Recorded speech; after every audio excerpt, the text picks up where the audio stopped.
नमस्कार, आदाब। Crime petrol सतर्क के 30 दिन 30 यूनिक केसेस की श्रृंखला में मैं अनूप सोनी आप सबका स्वागत करता हूं। आदमी औरत के इस रूप को मांस का सिर्फ एक टुकड़ा मान लेता है। इस बाजार में 40 साल की औरत से लेकर 13 साल की बच्ची तक सजाई जाती है। सोशल टैबू यानी सामाजिक तौर पर गलत मानी जाने वाली परंपराएं और मान्यताएं, इसकी वजह से समाज में बहुत सारे अपराध होते हैं। वैसे जरूरी नहीं है कि समाज की हर मान्यता सही हो, और इसीलिए बहुत सारे लोग चोरी छुपे इसे लांघते हैं, और जब सच सामने आने का डर सताता है तब जुर्म जम लेता है। आज के केस में भी ऐसे बहुत सारे लोगों ने अपनी खुशी के लिए मर्यादा की सीमा लांघी, जिसकी वजह से उन्हें सजा मिली मौत। आखिर क्या है वो सोशल टैबू जिसने इतने सारे लोगों की जान ली? ये केस समाज की उस मुख्य धारा को प्रतिबंधित धारा से जोड़ती है जहां अपराध जीती है।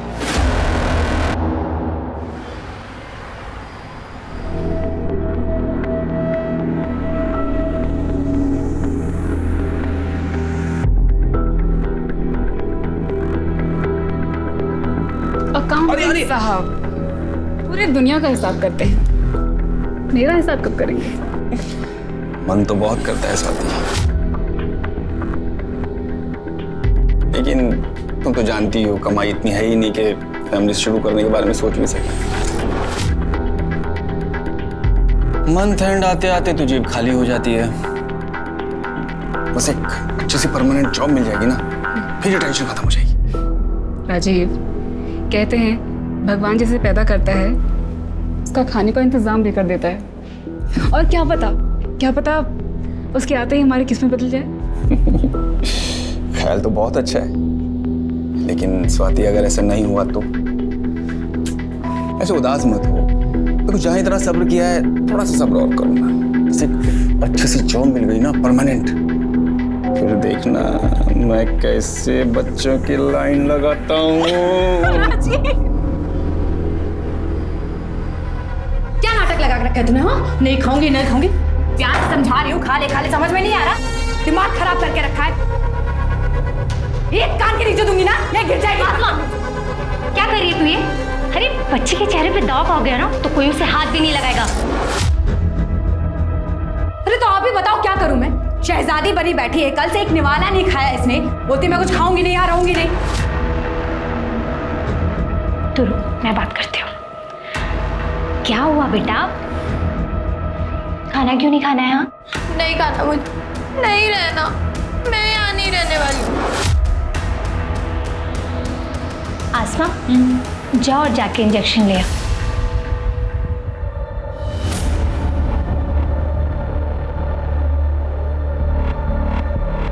ले आई तो इंजेक्शन बुलबुल को लगा दे। नहीं इंजेक्शन नहीं, इंजेक्शन नहीं। अच्छा ठीक है, अगर इंजेक्शन नहीं लगवाना है तो खाना खाना पड़ेगा, वरना इंजेक्शन तो इसलिए अब ये 10 मिनट में पूरी प्लेट खा ली।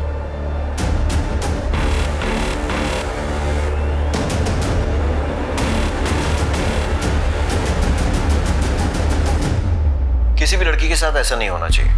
जब हर इंसान को इज्जत से जीने का हक है तो फिर लड़कियों के साथ अलग बर्ताव क्यों? आप सब जो मुझे देख रहे हैं, सुन रहे हैं, आपसे सिर्फ एक ही बात कहना चाहूंगा कि अगर आपके पास कोई जानकारी है कि किसी लड़की या महिला को देह व्यापार में धकेला जा रहा है, या फिर आप खुद लड़की या महिला हैं जिनके साथ ये अत्याचार हो रहा है, तो आप मुझे 4440645654 पर कांटेक्ट कर सकते हैं, और मैं और मेरी टीम आपकी मदद करने की पूरी कोशिश करेंगे।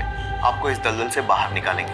नंबर एक बार फिर से नोट कर लीजिए, 44406।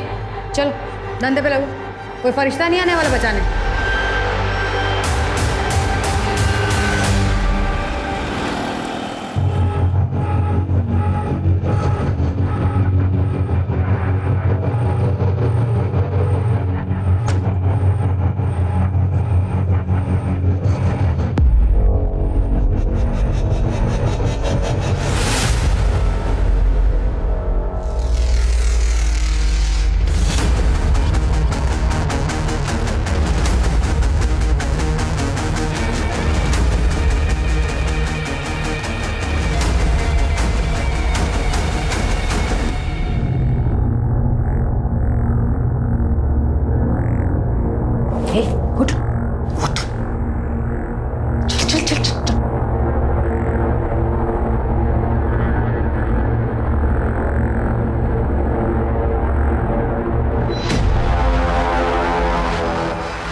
15 मिनट तेरे पास, जल्दी कर और निकल। भगवान की दया से धंधा बहुत अच्छा चल रहा है।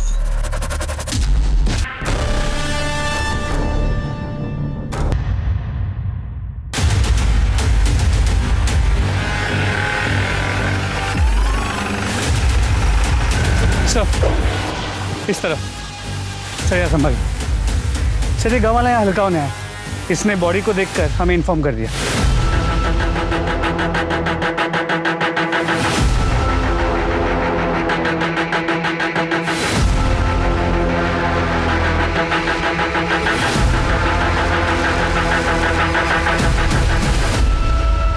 सब मरने से पहले सेक्स हुआ है। रेप, सेक्सुअल असॉल्ट या कोई जबरदस्ती, ऐसा कुछ भी दिखाई नहीं दे रहा। पूरी बॉडी पे कोई निशान नहीं है सर, सिर्फ गले पे ये निशान है। गला घोट कर ही मारा कि ये अपने कस्टमर्स को लेके यहीं आती हो। और हाँ सर, शुक्ला, बॉडी के पास से पर्स मिला था और इसमें ये आइडेंटिटी कार्ड। विजय सिंह हो सकता है इसका कस्टमर होगा और इसी ने उसे मारा हो। लेकिन कस्टमर इसे क्यों मारेगा? सिर्फ पैसे के लिए? हो सकता है सर, क्योंकि बॉडी के पास सिर्फ उसका पर्स मिला है। लड़की का सामान या लड़की का आईडी प्रूफ ऐसा कुछ भी नहीं मिला। हो सकता है सब कुछ लेके फरार हो गए हों और जल्दीबाजी में सिर्फ पर्स यहाँ पे छूट गया। एक्सक्यूज मी,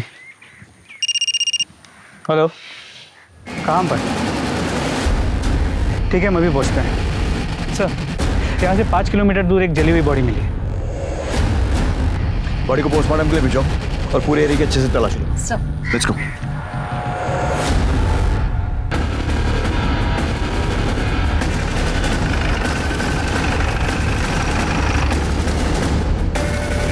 आसपास चेक कर।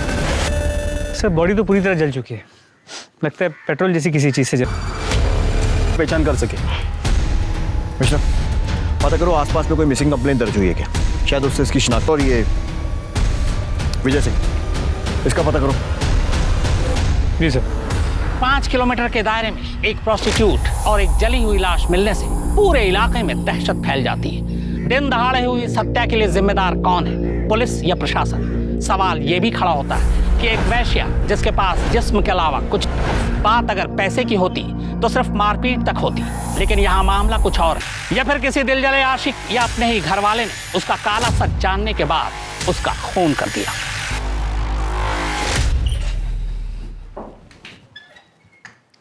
आसमा आपी तेरी बॉडी को भी इंजेक्शन देके ना बड़ा कर देगी, जैसे मेरी की थी।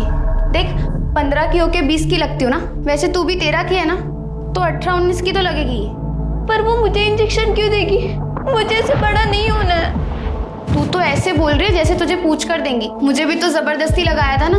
मैं भी तेरी तरह बच्ची दिखती थी, और बच्ची के साथ ना कस्टमर वो सब करने में डरता है, और फिर कस्टमर को फिगर भी तो चाहिए ना। मुझे यहाँ नहीं रहना, मैं नहीं करने वाली है सब। देख, रोके कोई फायदा नहीं है। मुझे भी कौन सा करना था, लेकिन करना पड़ा जीने के लिए। तुझे भी करना पड़ेगा, नहीं तो ये लोग जान से मार डालेंगे। देख, शुरुआत में ना रात रात भर नींद नहीं आती है, लेकिन फिर धीरे धीरे आदत हो जाती है। पर ये आदमी लड़कियों के साथ ही ऐसा क्यों करते हैं? हमने कोई गलती की है क्या? तुझे पता है, जब मैं 6 साल की थी ना, तब ये लोग मुझे उठाकर लेकर आए थे। मेरी मम्मी कहती थी कि मैं बहुत अच्छी बच्ची हूँ, कभी कोई गलती नहीं करती। फिर पता नहीं मैंने क्या गलती की जो। आपने कोई गलती नहीं की है। नहीं मैंने की है। हम यहाँ नहीं रहेंगे, भाग जाएंगे यहाँ से। ये निशान देख रही है? एक बार भागने की कोशिश की थी तो मुझे जला दिया, और हम अब जाएंगे भी कहाँ? हाँ, हमारे घर वाले हमारी सच्चाई सुन के क्या हमें घर में रखेंगे? कभी नहीं रखेंगे बुलबुल।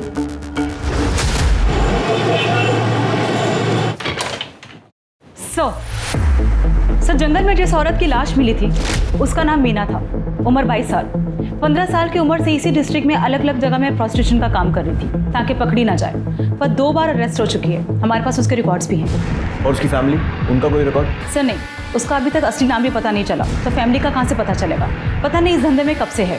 फैमिली होगी भी तो सामने नहीं आएगी, क्योंकि उन्हें उसकी मौत के दुख से ज़्यादा अपनी झूठी इज्जत की चिंता होगी। सर, मीना मर्डर केस में सस्पेक्ट विजय सिंह के बारे में पता किया। टेम्पो ड्राइवर है। विशाल नगर स्लम में रहता है। पड़ोसियों ने बताया कि करीब 1 साल पहले उसकी बीवी की मौत हो गई, जिसके बाद से वो प्रोस्टिट्यूट्स के पास जाने लगा। कभी कभी उन्हें घर भी ले आता था, जिस वजह से मोहल्ले में झगड़े भी होते। मतलब पॉसिबिलिटी है कि शायद मर्डर उसी ने किया। इसका कोई आता पता? सर हम पता कर रहे हैं। पड़ोसियों ने बताया कि विजय कल टेम्पो लेके निकला तो था, लेकिन वापस नहीं आया। उसके बाद किसी ने विजय को नहीं देखा। उसका फ़ोन नंबर मिला है, लेकिन कंटिन्यूसली स्विच ऑफ आ रहा है। मतलब ये हो सकता है कि मर्डर करने के बाद वो फरार हो गया। मिश्रा, इस विजय सिंह और इसका टेम्पो दोनों के लिए बोलो जारी करवाओ। जी सर। और वो जली हुई लाश जो मिली उसकी कोई शिनाख्त? सर वो एक मीडियम हाइट के आदमी की। इस डिस्क्रिप्शन से मैच करता हुआ कोई भी मिसिंग कंप्लेंट पिछले 1 हफ्ते में रजिस्टर नहीं हुआ है।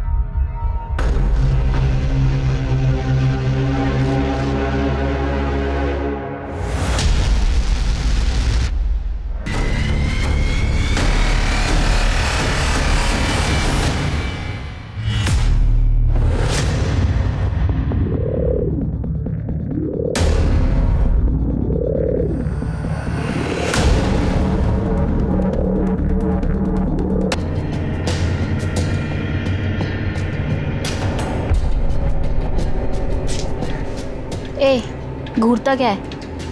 चाहिए तो माल ढीला कर। एक बार का कितना?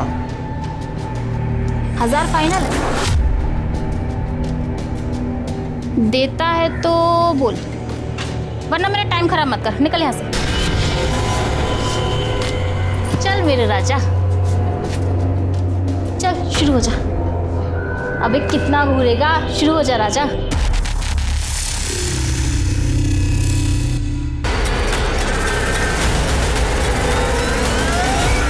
मैंने तुम्हारा क्या बिगाड़ा है? छोड़ दो मुझे, मेरा बच्चा।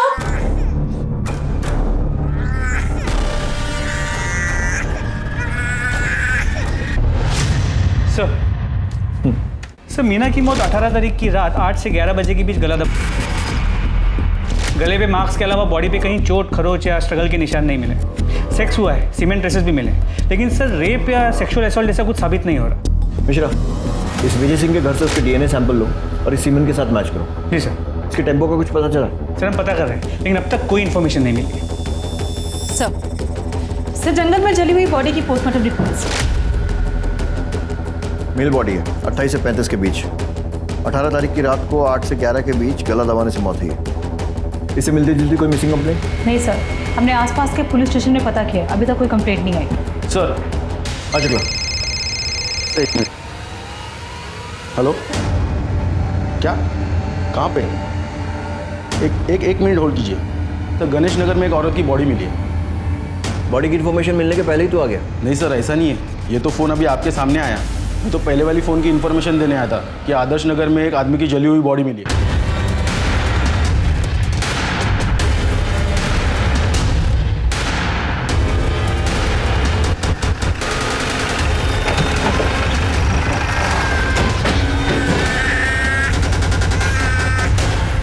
बच्चे को संभालिए। आस पड़ोस में पूछताछ करो, देखो किसी ने कुछ देखा है क्या।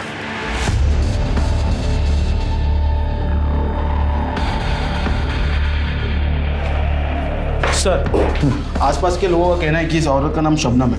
ये इस एरिया में धंधा करती थी सर। इन लोगों ने कई बार इसकी कंप्लेंट भी की है सर, लेकिन ये इसके बाद भी इस कमरे में कस्टमर बुलाती थी। ठीक है, चारों तरफ अच्छे से तलाशी लो। Okay sir. Sir sex rape या सेक्सुअल असॉल्ट जैसा तो कुछ नहीं लग रहा है। शरीर पर कोई चोट का निशान भी नहीं है, सिर्फ एक गले पे निशान है सर। सर ये देखिए, ऐसा लग रहा है कि ये गला घोटने की वजह से इसकी मौत हुई। और ये बिखरा हुआ सामान देखकर तो ऐसा लग रहा है कि जैसे स्ट्रगल भी हुआ। तो ये ऑलरेडी मजबूर और सताई हुई औरतों के साथ ऐसा कर रहा है। सर ये पर्स मिला है। कमल राणा। हाँ मिश्रा। सर यहाँ भी एक जली हुई बॉडी मिली है, ठीक वैसे ही जैसे पिछले केस में थी। इसे भी सर गांव के इन 2 लोगों ने बॉडी को जलते हुए देखा, बुझाने की कोशिश की, लेकिन बहुत देर हो चुकी। तभी कुछ क्लियर हो पाएगा। कमल राणा, ये आई कार्ड उस औरत की लाश के पास मिला, शायद उसका कस्टमर हो सकता है। पता करो कौन है, कहाँ मिलेगा, सारी डिटेल्स। ये औरतें वैसी मौत से बदतर जिंदगी जी रही हैं, पर किसी को उसमें भी चैन नहीं है। एक के बाद एक करके उन्हें मारे जा रहा है। अभी 2 दिन भी पूरे नहीं हुए, एक और प्रोस्टिट्यूट और एक और जली हुई लाश मिलती है, ठीक वैसे ही जैसे पिछली 2 लाशें मिली थी। सवाल यह है कि इन हत्याओं का मकसद क्या है? ये जितने भी कत्ल हुए उनके तरीके को देखकर लगता है कि इसके पीछे किसी एक शख्स का हाथ है, पर बहुत मुमकिन है कि पुलिस को उलझाने की या कातिल की कोई साजिश हो।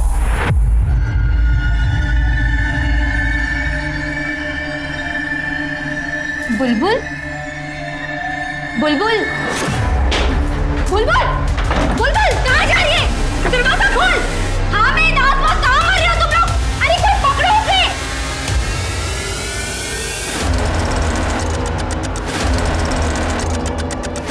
बुलबुल राशिद राशिद क्या कर रहा है? सब पकड़ा हुआ।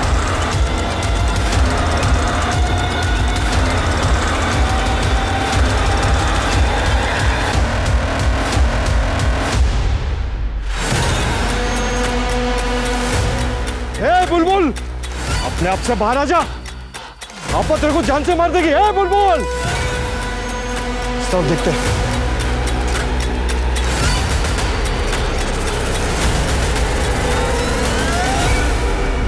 सर 2 दिन के अंदर अंदर 2 प्रोस्टिट्यूट्स और 2 आदमियों की जली हुई बॉडी कुछ ही किलोमीटर के घेरे में मिलती है। क्या ये कोइंसिडेंस हो सकता है? कोइंसिडेंस? मिश्रा, सिर्फ मर्डर नहीं हुआ है, दोनों प्रोस्टिट्यूट्स की लाशों के पास में ड्राइविंग लाइसेंस मिला है। अब अगर एक आध केस में मिलता तो मान सकते थे कि किसी ने गलती से गिरा दिया, लेकिन दोनों ही केसेस में सेम गलती, वो भी 2 अलग अलग लोगों से। कंफर्म है कि ये दोनों केसेस रिलेटेड है। विजय सिंह और कमल राणा, इनके आधार कार्ड के बेसिस पे इनकी जितनी डिटेल्स मिल सकती हैं सब निकालो।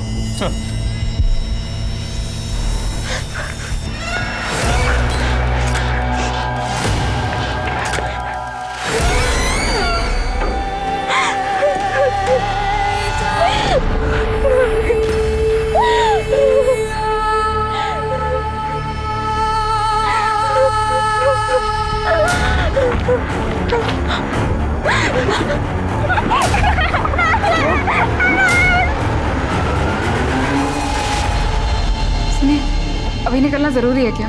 कल सुबह तक का वेट नहीं कर सकते? इतनी रात हो रही है। अरे अर्ली मॉर्निंग तो मुझे ऑफिस में रिपोर्ट करना है ना। देखो अभी मैं निकलूंगा फरीदाबाद के लिए तो कम से कम 1.5 से 2 घंटे लगेंगे पहुंचने। फिर जाकर सामान रखूंगा, थोड़ा सोऊंगा। हाँ तो और उसके बाद सुबह जाकर के मैं। स्वाति क्या हुआ? इतना सैड फेस क्यों बनाया हुआ है? नहीं, प्लीज स्वाति समझो ना। देखो ये बिल्कुल वैसी जॉब है जैसी मैं करना चाहता हूँ। पता नहीं राजीव, मुझे बहुत घबराहट सी हो रही है। अरे तुम बस ये सोचो कि अपना नया घर कैसे सजाओगी। चलो अब खुश हो जाओ। पहुंच के फोन करना। हाँ ठीक है, मैं निकलता हूँ और तुम अपना ध्यान रखना।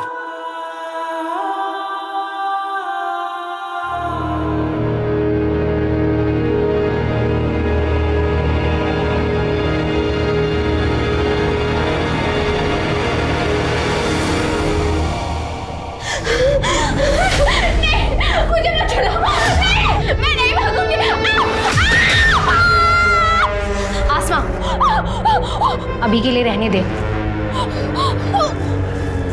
अभी तो तुझे छोड़ रही हूँ, अगली बार तूने भागने की कोशिश करी ना तो जिंदा जला दूंगी तुझे। आसमा, इसे ना हर 2 दिन में इंजेक्शन लगा और बैठा इसे धंधे पे।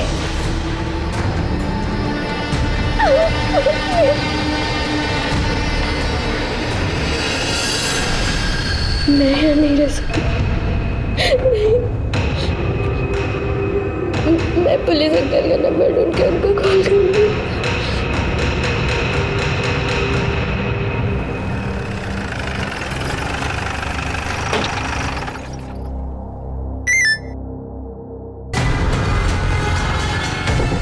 मिश्रा, यादव, टीम निकालो, लड़की को रेस्क्यू करने जाना है, जल्दी चलो।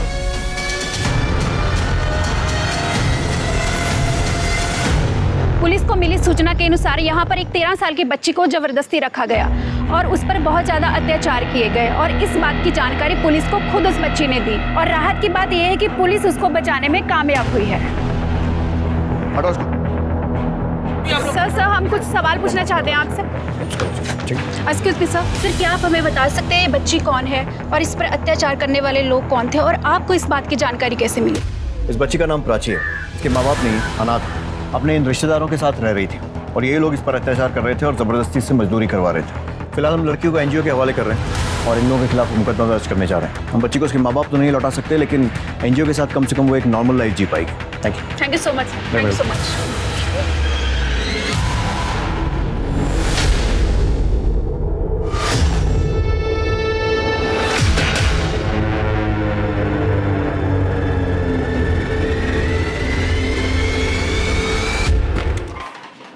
सर विजय सिंह के आधार कार्ड से तो कोई लीड नहीं मिली, लेकिन कमल राणा के आधार कार्ड से उसकी फैमिली की डिटेल्स मिल गई। उन्हें कांटेक्ट किया तो उन्होंने कहा कि उसके लेफ्ट पाँव में स्टील की रॉड थी, और हमें जो जली हुई डेड बॉडी मिली है उसके लेफ्ट पाँव में भी स्टील की रॉड। मतलब ये हो सकता है कि वो लाश कमल की हो। मिश्रा, कमल की फैमिली से कांटेक्ट करके उसका डीएनए सैंपल लो और उस जली हुई बॉडी के साथ मैच करो। सर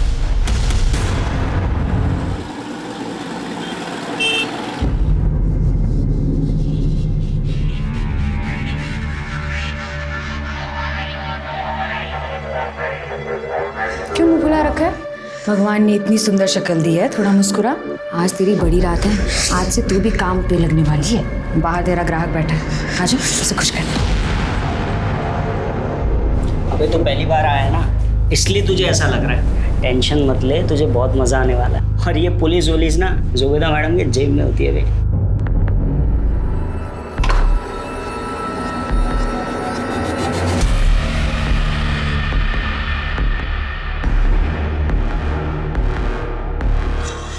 नीरज, भैया भैया प्लीज मेरी मदद करो। मुझे ये सब जबरदस्ती करवा रहे। इन लोग ने ना मुझे इंजेक्शन दे के बढ़ा दिया।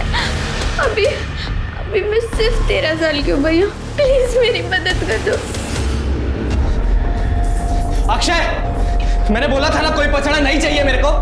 अरे क्या हुआ, क्यों गला फाड़ ले? बताएगा हुआ क्या है? इसने मुझे बोला था वो लड़की 18 साल की है। उस लड़की ने मुझे खुद बताया वो 13 साल की लड़की है, और तुम लोगों ने मिलकर उसे इंजेक्शन दिया है बड़ा होने।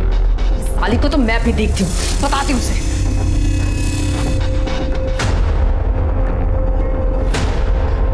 जुबेदा, ये फिर भाग गई। तो क्या यह तय था कि इन मर्डर्स को अंजाम देने वाला कोई सीरियल किलर ही था, जो जानबूझकर देह व्यापार करने वाली औरतों के पास उनके आखिरी कस्टमर का आईडी कार्ड प्लेस करता था, ताकि पुलिस मर्डर के इल्जाम में एक ऐसे मुजरिम की तलाश करे जो खुद शिकार था और कभी हाथ नहीं लगने वाला था, और वो इसलिए क्योंकि उसे जलाया जा चुका था। और अगर ये सच था तो ऐसा खेल रचने वाला कौन हो सकता था?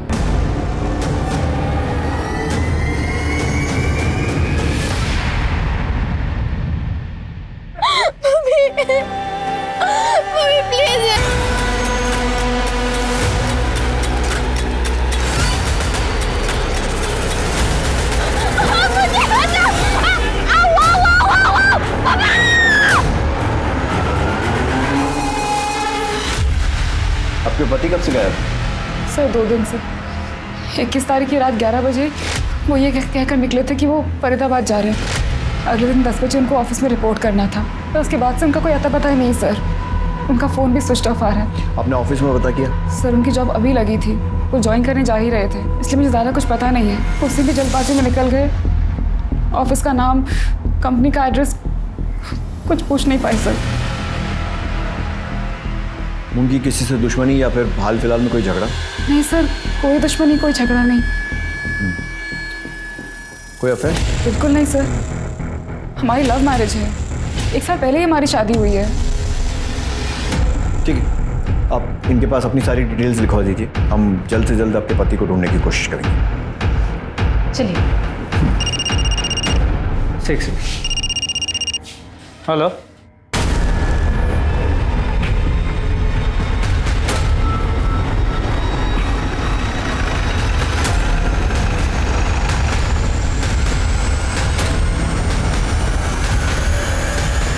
आसपास चेक करो। सर सेम पैटर्न का तीसरा केस, यहाँ ये, और वहाँ 4 किलोमीटर दूर एक आदमी की जली हुई डेड बॉडी, जिसके पास कोई फोटो आईडी नहीं। सर ये पर्स मिला है। और शायद बाकी केसेस जैसे मरने वाला भी इसका कस्टमर होगा, जिसका ये पर्स। राजीव पालीवाल। राजीव पालीवाल? सर ये तो वही है जिसकी बीवी मिसिंग कंप्लेंट लिखवाने आई। आप लोगों का दिमाग खराब हो गया? राजीव प्रोस्टिट्यूट के पास? ऐसा हो ही नहीं सकता सर। देखिए, मैं ये नहीं कह रहा हूँ कि राजीव प्रोस्टिट्यूट के पास गया था, या फिर गया था तो क्यों गया था, ये भी नहीं बता सकता। मैं सिर्फ ये चाहता हूँ कि आप बॉडी की शिनाख्त करेंगे क्या ये राजीव की है या नहीं। मैं आपका दुख समझता हूँ, लेकिन हम लोग भी ड्यूटी कर रहे हैं, सो प्लीज कोऑपरेट। हाथ जला हुआ है। मैं कैसे बताऊँ कि राजीव है या नहीं? देखिए, राजीव की बॉडी पर अगर कोई आइडेंटिफिकेशन मार्क हो या कोई चोट का निशान जिससे आप उसकी पहचान कर सकें। बचपन में उनका एक ऑपरेशन हुआ था, तो राइट हैंड पे उनका निशान है।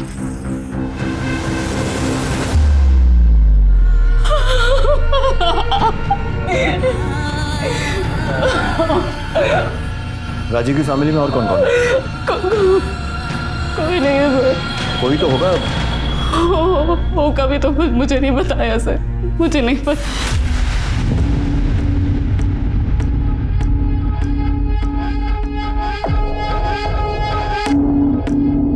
हाँ भेजो। सुनो, ये फाइल आज ही भिजवा दो इमीडिएटली। ठीक है सर। सर, मुझे एनओसी इशू करवानी है। एनओसी किस लिए? राजीव पालीवाल के घर पर कब्जे के लिए। आप कौन?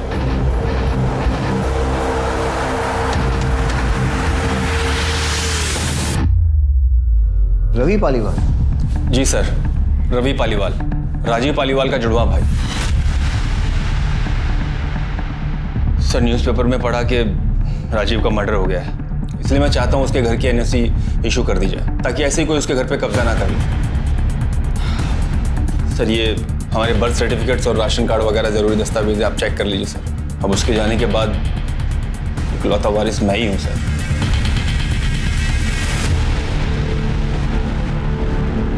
जिस न्यूज़पेपर में ये पढ़ा कि राजीव का मर्डर हो गया, उसमें ये नहीं पढ़ा कि उसकी वाइफ ने बॉडी को आइडेंटिफाई किया, और प्रॉपर्टी पर पहला हक वाइफ का ही होता है ना।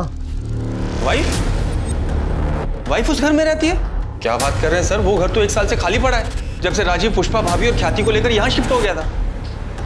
पुष्पा, ख्याति, ये कौन है? पुष्पा भाभी राजीव की वाइफ और ख्याति उनकी बेटी। एक मिनट, राजीव की वाइफ का नाम स्वाति है, और उसने हमें बताया कि उन दोनों की 1 साल पहले शादी हुई है और उनका कोई बच्चा नहीं है।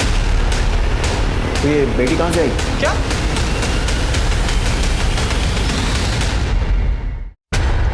सर, 1 साल पहले हमारी शादी हुई थी।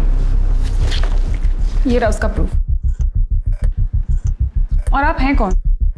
आप कौन है मतलब? मतलब राजीव ने मुझे कभी नहीं बताया कि उनका कोई जुड़वा भाई भी है, ना ये बताया कि उनकी पहली शादी हुई है जिससे उनकी बेटी भी है। ये बात तो मैं भी आपके बारे में बोल सकता हूँ, क्योंकि राजीव ने मुझे भी कभी नहीं बताया कि उसने कोई दूसरी शादी भी कर रखी है। मेरे लिए तो पुष्पा भाभी उनकी वाइफ है और ख्याति उनकी बेटी, जिनसे मैं 6 साल पहले मिला था। तब ख्याति बहुत छोटी थी, अब तो कुछ 12-13 साल की होगी सर। क्या बकवास कर रहे हैं आप? जिस घर में शिफ्ट हुए हमें 1 साल भी नहीं हुआ, उस घर में आप उनसे 6 साल पहले मिल चुके हैं। मैं आपके घर की बात नहीं कर रहा हूँ सर, मैं हमारे फरीदाबाद वाले घर की बात कर रहा हूँ। उसी घर के लिए मुझे एनओसी भी चाहिए। आप राजीव के साथ उसी घर में रहते थे? जी सर, शुरू से हम लोग साथ ही रहते थे। इनफैक्ट मम्मी डैडी के जाने के बाद तक हम लोग साथ ही थे। फिर मैं काम के चक्कर में पुणे शिफ्ट हो गया। मुझे याद है करीब 2 साल बाद राजीव ने शादी की थी। मैं शादी में भी नहीं आ पाया था सर, काम बहुत ज़्यादा था। तो अभी 6 साल पहले मैं पुष्पा भाभी और ख्याति से पहली बार मिला था। ये झूठ बोल रहे हैं सर। अगर सच होता तो राजीव ने मुझे बताया होता। सर, मैं कोई बहस नहीं करना चाहता हूँ सर, आप डॉक्यूमेंट्स देख लीजिए, सब सच और झूठ पता लग जाएगा। जब राजीव और मैं पैदा हुए तो हमारे हाथ जुड़े हुए थे, बाद में ऑपरेशन करके अलग किया गया। निशान आज तक है। हाथ पे निशान की बात तो आपने भी कही थी। राजीव के कौन से हाथ पे निशान था? सर, सीधे हाथ पर। बिल्कुल सही है सर, मेरे उल्टे हाथ पर है। ये देखिए, जब हम पैदा हुए हमारे हाथ जुड़े हुए थे सर।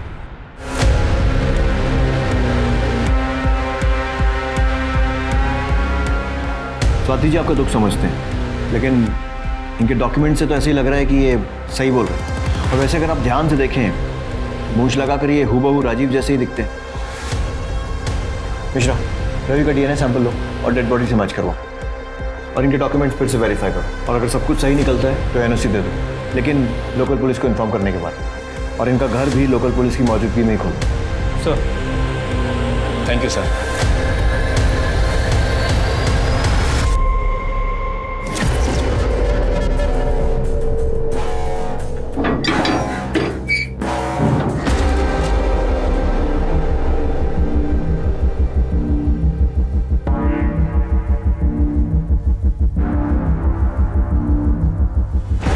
गुप्ता,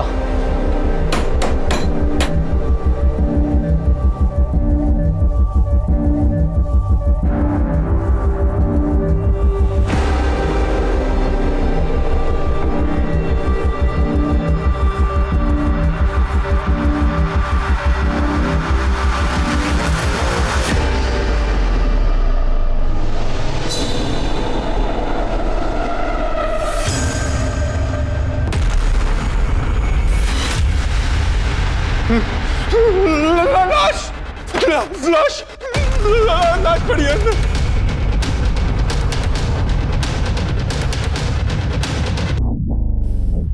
गुट्टा पूरा घर चेक करो।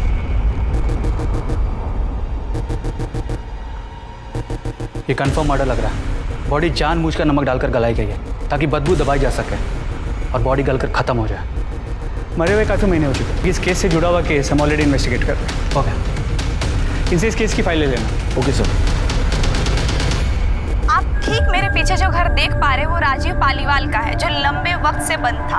आज जब पुलिस इन्वेस्टिगेशन के दौरान ये घर खोला गया तो पुलिस को यहाँ से एक स्केलेटन मिला है। फिलहाल उसकी पहचान करना नामुमकिन है, लेकिन क्या ये कोई मर्डर है ये पुलिस इन्वेस्टिगेशन के बाद ही पता चलेगा। मेरे पीछे ये राजीव का घर है, जिनका कत्ल प्रोस्टिट्यूट और उनके कस्टमर के सीरियल किलिंग के दौरान हुआ। जांच के बाद पहली बार पुलिस की टीम तो घर के अंदर सली पत्नी या फिर बेटी का हो सकता है। मेरा तजुर्बा कहता है कि ये मामला महज एक इत्तेफाक नहीं है, ये सारे कत्ल सोची समझी साजिश का नतीजा है। आखिर कब रुकेगा मौत का यह सिलसिला? ये लाशें अभी भी मिलती रहेंगी।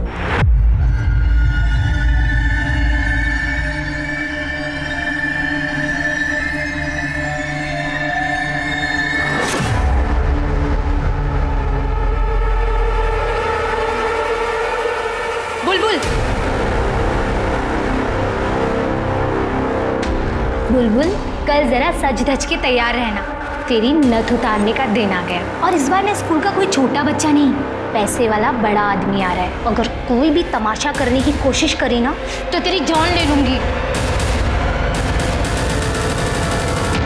आप बता सकती हैं मरने वाला कौन हो सकता है? सर मैं कैसे बता सकती हूँ? मुझे तो ये भी नहीं पता था कि राजीव की फैमिली भी है। पता नहीं था या बताना नहीं चाहती? सर मेरा विश्वास कीजिए सर, मैं सच बोल रही हूँ। आपके लिए सिर्फ एक केस होगा, पर मेरे लिए तो मेरी पूरी दुनिया उजड़ गई है सर। मैं बिलीव ही नहीं कर पा रही हूँ कि राजीव मेरे साथ ऐसा कैसे कर सकता है। अगर वो मेरे सामने होते तो मैं उनसे पूछती उन्होंने मेरे साथ ऐसा क्यों किया। ठीक, जा सकते हैं। दामिनी सर, ये रवि का जुड़वा वाला एंगल चेक करो। ये बात मुझे हजम नहीं हो रही है कि एक सगा भाई अपने भाई की मौत पर, शादी पर कहीं भी नहीं पहुंचा, लेकिन मौत की खबर मिलते ही प्रॉपर्टी की एनओसी कराने पहुंच गया। उसने एक बार भी ये नहीं पूछा कि भाई के मरने के बाद उसकी पत्नी और उसकी बेटी कहाँ है। रवि और राजीव दोनों की कॉल रिकॉर्ड्स और मोबाइल डिटेल्स निकलवाओ, और जो डॉक्यूमेंट्स उसने दिए हैं अच्छे से चेक करो। सर मैंने राजीव के फरीदाबाद वाले घर के पड़ोसियों से पूछताछ की। उन्होंने कहा कि राजीव अपनी पहली बीवी पुष्पा और बेटी ख्याति के साथ उसी घर में रहता, पर करीब 1 साल पहले अपनी बीवी और बच्ची को लेकर अचानक से कहीं गायब हो गया। उसके बाद किसी ने उसे वापस नहीं देखा। और हाँ सर, पड़ोसियों ने कहा कि अभी कुछ दिन पहले उन्होंने एक लड़की को देर रात उस घर के बाहर देखा था। मैं खुद डर गई थी सर। पहले लगा कि भूत है, फिर देखा तो 2 हट्टे कट्टे लोग उस लड़की का मुंह बंद करके घसीटते हुए जबरदस्ती गाड़ी में बिठा के लेके गए। साहब एकदम कंच लाल लिपस्टिक लगा रखी थी, जैसे वो रेड लाइट एरिया में औरतें लगाती है ना, वैसे साहब। देखने में एकदम बच्ची, मतलब शरीर छोटा, जैसे उम्र बड़ी ही नहीं। वो लोग सही नहीं लगे साहब बिल्कुल। सर मुझे लगता है कि इसमें प्रोस्टिट्यूशन रैकेट वालों का हाथ है। हमेशा सिर्फ प्रोस्टिट्यूशन नहीं, ह्यूमन ट्रैफिकिंग और ड्रग्स का भी एंगल हो सकता है। चारों तरफ नजर रखो, आंखें खुली रखो, खबरियों को भी अलर्ट करो। जरूरत पड़ती है तो फरीदाबाद पुलिस से भी हेल्प लो, मैं बात कर लूँगा। पर ये रवि और स्वाति पर भी नजर रखो। इनकी ये जुड़वा भाई, 2-3 शादियाँ, प्रॉपर्टी, इन सारी की सारी बातों पर मुझे डाउट हो रहा है। सर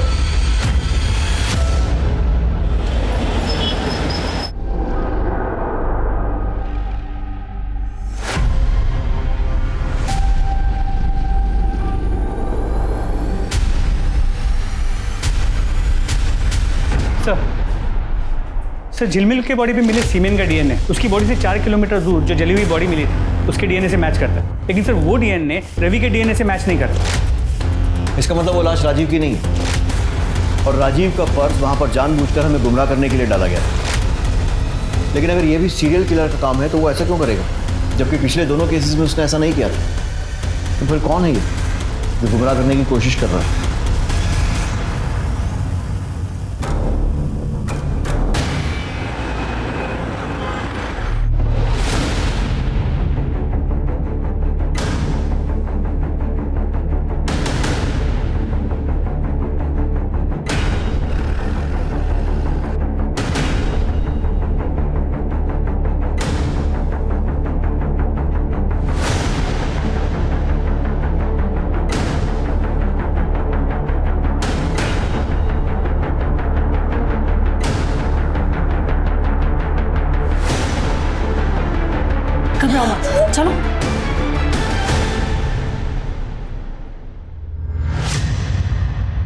घबराओ मत, हम हैं तुम्हारे साथ। क्या नाम है तुम्हारा? ख्याति।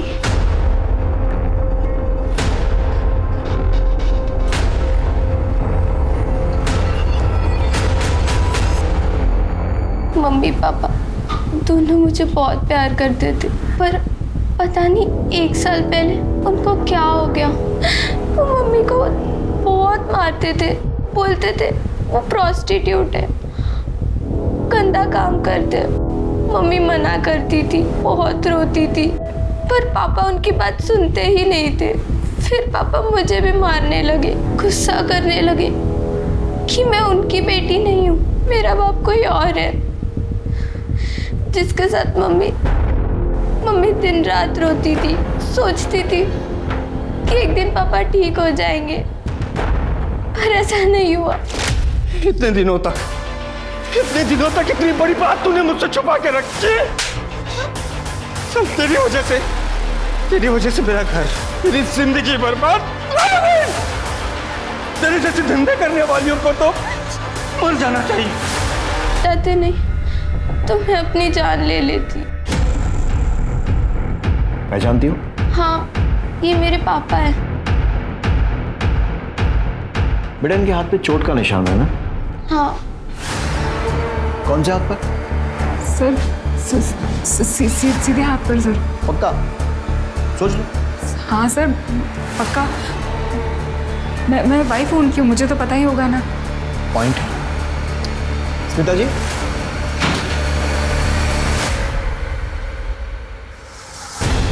ये बेटी है राजीव की। आपकी शादी को 1 साल हुआ होगा, लेकिन इसने अपने बाप को बचपन से देखा है और इसका कहना है कि उसके दाएं नहीं बाएं हाथ पर निशान है ना बेटा? हाँ अंकल, पापा के सीधे हाथ पर नहीं, उल्टे हाथ पर निशान है। सर मैंने उतना ही किया सर जितना राजीव ने मुझसे करने को कहा। तूने इसे क्या कहा था और क्यों? पुष्पा की वजह से, एक प्रोस्टिट्यूट की वजह से मेरा घर, मेरी जिंदगी बर्बाद हो चुकी थी, इसलिए मैंने उसे मार डाला और उसकी गंदी औलाद को बेच दिया। पापा ऐसा मत करो पापा प्लीज पापा। उसकी बॉडी को वहां छोड़कर उस पर नमक डालकर उसे गलने सड़ने के लिए, लेकिन नए नाम, नई जिंदगी के लिए पैसे चाहिए थे जो मेरे पास नहीं थे। अगर मैं घर बेचने जाता तो आस पड़ोस के लोग मुझे पकड़ लेते और फिर पुष्पा को लिया ताकि पुलिस के सामने घर में घुसूं, और राजीव तो मर ही चुका था। पुष्पा और ख्याति की कहानी भी खत्म ही थी, पर उसके पहले हम ख्याति तक पहुंच गए। समाज जिन बेचारी औरतों को छुप कर नरक जैसी जिंदगी जीने पर मजबूर करता है, तूने उन्हें वहां भी चैन नहीं लेने दिया। किसने हक दिया तुझे उनसे नफरत करने का? तूने जो किया है ना, मैं इस बात की गारंटी लेता हूं कि अब जेल में तेरा एक एक दिन बद से बदतर बीतेगा। तब तुझे समझ में आएगा कि तूने किया क्या है। राजीव ने कुल 11 लोगों को मारने की बात कबूल की, जिनमें 5 वेश्याएं थी। उसका कहना था कि वो समाज से वेश्यावृत्ति को खत्म करना चाहता था। प्रोस्टिट्यूट, वेश्या, ये शब्द हमारे समाज में गाली के तौर पर इस्तेमाल किया जाता है, पर अगर ये गाली है तो फिर ये गाली पूरी मर्दजात और समाज के लिए, न कि सिर्फ औरतों के लिए होनी चाहिए, क्योंकि औरत का ये रूप मर्दों ने अपनी वासना को पूरा करने के लिए बनाया, पर आज भी औरतों को उनका हक और अधिकार नहीं दे पाया। इन मजलूम औरतों की बदतर हालात कब सुधरेंगे? ये काम सिर्फ कानून बनाने से नहीं होगा, बल्कि ये काम होगा जब समाज में इन औरतों के साथ हमदर्दी और सहानुभूति जताई जाएगी। अब मैं अनूप सोनी आपसे विदा लेता हूं। फिर मुलाकात होगी क्राइम पेट्रोल सतर्क में एक और नए केस के साथ और उस पर हमारे एक्सपर्ट के विश्लेषण के साथ। तब तक अपना और अपने परिवार का ख्याल रखें, सतर्क रहें, सुरक्षित रहें और देखते रहें क्राइम पेट्रोल सतर्क। जय हिंद।